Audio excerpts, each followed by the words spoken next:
What's going on, fellow Trojans? This is Stephen Thompson here. I am a student here at Trevecca Nazarene University studying exercise science. Today, my partner Eduardo and I are conducting interview-style research over the story of God and Moses at Mount Sinai. We have interviewed a couple of our peers, just going over the story and getting their personal takes. It's meant to be a little more discussion style, a little more intimate, just getting the details on how they interpret the story and how that can apply the Israelites' unfaithfulness to the unfaithfulness of creation as we know it today. So, yeah, looking forward to it. Hope to see you guys there.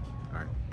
So we are discussing the concept of Moses at Mount Sinai and the Israelites' unfaithfulness to God, and that concept, that story around there. Starting with, of course, Moses at Mount Sinai, meeting with God, discussing the covenant, as well as the terms of the covenant and the laws following that. Some of these concepts involve worship, social justice, and then, of course, the first 10 commandments and laws being prior to that. Israel was eager to agree to God's promises and offers there, where then he follows up with the accessibility of his tabernacle, of him through the tabernacle. So then we journey into the Ark of the Covenant. We transverse through some symbolism, angels, the flowers, the gold. They all represent things that are representative of Eden. And then, of course, the Israelites in that time do become patient while Moses is receiving the laws from God. They end up asking his brother Aaron to build a calf idol, a golden calf idol, where then God sees what's happening below, becomes upset, and lets a vulnerable side of his emotions come out, that he wants to wipe out Israel, where then Moses will intervene, remind him of his faithfulness to his people, and what other nations might think of that. We've talked a little bit over how Israel was called to be at higher standards so that other nations might know the goodness of God. And this was just a point where Moses reminded the Father of his goodness to his people who have been unfaithful to him. And in conclusion, the Lord is merciful, gracious, slow to anger, abounding in covenant faithfulness, as mentioned in. So, first question that we have today is, why didn't Pharaoh listen to the multiple chances that were given by God when the Israelites were still in Egypt?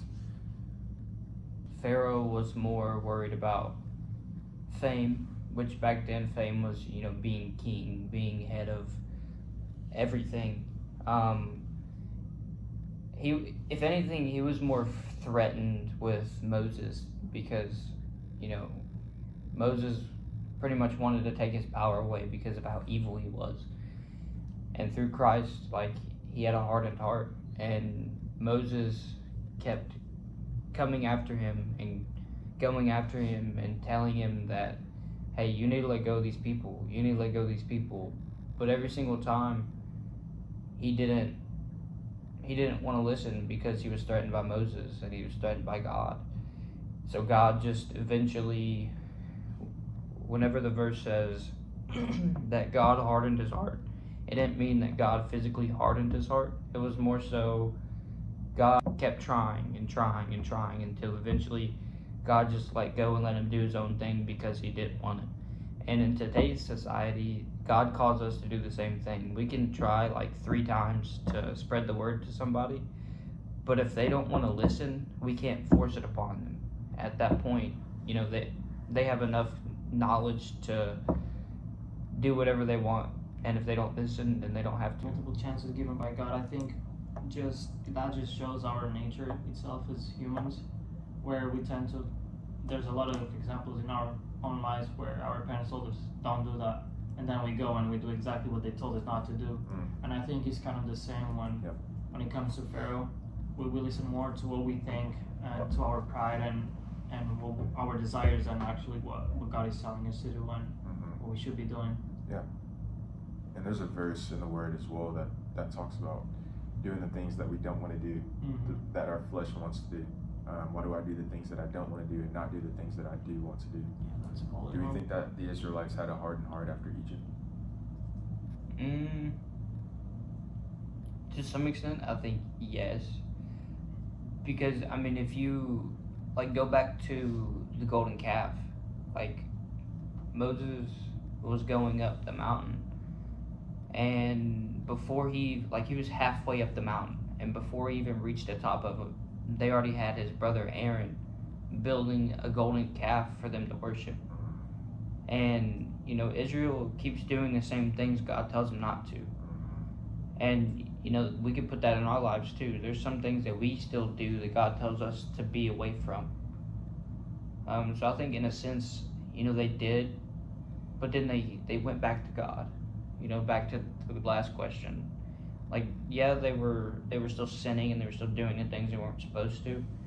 But at the same time, within that, they still kept behind Moses. They still kept trying to follow the right path. Yeah, coming out from that, I think, probably the Israelites had a little bit of trouble with God. Perhaps, like it says in Hebrews 12, where they did not see the hardship that they were going through as a lesson from God to teach them and to help them grow closer to Him and to follow Him. And perhaps, yes, they did have a hardened heart, like you mentioned, the golden calf, right? As Moses was going up the mountain, so yeah, perhaps they did. Well, it's hard to judge, but yeah, most likely, yeah. Absolutely. And in conclusion, we're called, as mentioned in James 1:19, to model our lives after God's example, right? Each man is to be slow to speak, slow to listen, as God is abounding in love and faithfulness. These are things that we can apply to each of our lives and live out each and every day.